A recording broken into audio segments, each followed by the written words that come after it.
Welcome back. It is our Super Sports Saturday on AM 1250 KBRM. Tom Uvaas is here to talk about swimming and diving, both girls and, of course, boys. We're going to maybe put a wrap on the girls' season. A tremendous state tournament appearance, and I believe, Craig, a sixth place finish, right, at state? Yeah. Okay. Yep. Tom, well, good morning. Good morning. Glad to have you here. What an experience to be down at the U of M Aquatic Center again. You know, it was just exceptional. We had hoped that we'd have the state meet like that, and we did.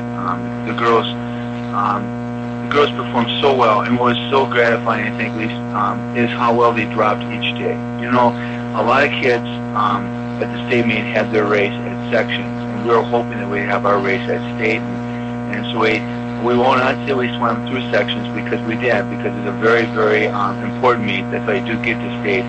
But I liked how they had a little bit extra energy, and they hit perfectly. And we had 3 relays that scored. We scored 6th place, which is incredible when you think about it. The 8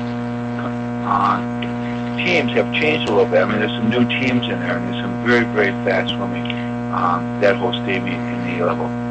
Number of all-state performances for you, and of course it all starts with Heidi Busack and the All-American times in the state championship. Just a great meet for Heidi. Well, we're really happy for her. You know, we wanted her to get a state title. We're hoping that it'll work out. There's no guarantees. It's so close, and Heidi in the 50 free, you know, just missed winning that particular event. Yet at the same time, she dropped her time. She got an All-American time. I mean, how can you complain about that? And then she comes to 100-yard freestyle. And I really sincerely meant this. She was probably the strongest swimmer in the pool. And I had the coaches come up and said, wow, I've never seen anybody so strong in that. And I told her in that 100, I said, you've got to dominate that right away. You've got to take it out as those 250s and you got to get ahead right away. And she did. She controlled that race the whole way. She's at least 2 yards ahead of everyone. And she had a tremendous finish. And again, set a new record for herself. You know, 50.5 is an incredible time in the 100-yard freestyle. And then, of course, another All-American. And plus, she set the state A record, which is really sweet, so good for her.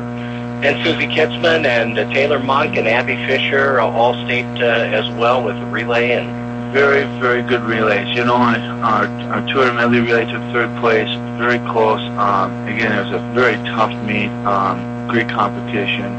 They swam one of their best times. They swam their best in the season. 400 freestyle relay dropped huge, and again, performing flawlessly. 200 freestyle relay took 11th, and we're really happy with that. And the same thing. It was a very, very good meet for them. How well they competed, how well they controlled their starts. You know, a relay. there are 3 exchanges on that relay, and those are really delicate. And we don't spend a lot of time practicing those because probably a pool time. You have to have the natural ability. You have to have the intuition to do that start just perfectly. And we're very blessed to have girls of that quality that can just do it and step up and do a great job. I can understand that. That baton gets a little slippery in the water, doesn't it? You know, but track people will tell you the same thing. And no kid. I mean, you know, that is a very, you know, they'll tell you that. That's a tough maneuver. Yeah. I'm kidding, by the way. But yeah, I mean, you think of that in relay races, and well, the reason why I said that is because you said exchange. Yeah. But how critical is that? Because you can't leave until the other person touches. At this state meet, they disqualified more relays Really? than I've ever seen. And we're talking about relays that took, matter of fact, a good example of this is, and I should have my results in front of me, the 2nd place team this year took 2nd because of, it was Monticello. Monticello's 200 freestyle relay got disqualified. And you cannot win state without 3 relays. It was hard to win state. I didn't say you can't, but it's very, very hard. So.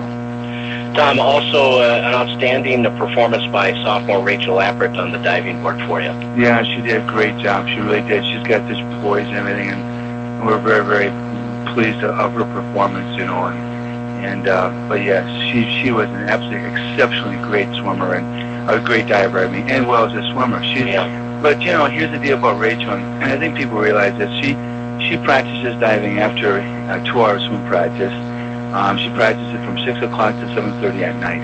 It takes an awful lot of self-discipline on her part, and especially the mental side of it. And I think there's such a connection between the mind and the body and how well you do it. She did just a phenomenal job. And speaking of phenomenal, Heidi Busack, Division I golfer, letter of intent. Mike Hurley on the boys' side going to Indiana, Division I. You have 2 Division I swimmers coming out of this class. That's just an amazing thing. Well, we've had some nice talent throughout the years. You know, we have a steep history here, almost in our 40th anniversary of swimming, and we've had a lot of great swimmers that come out of our program, and divers. And but we celebrate those things, and we celebrate the type of people they are. And for both these 2 young people, we can say the same thing, that the greatest compliments we receive are compliments about how they handle themselves on the deck, and about their life skills that they have, and how they treat other people.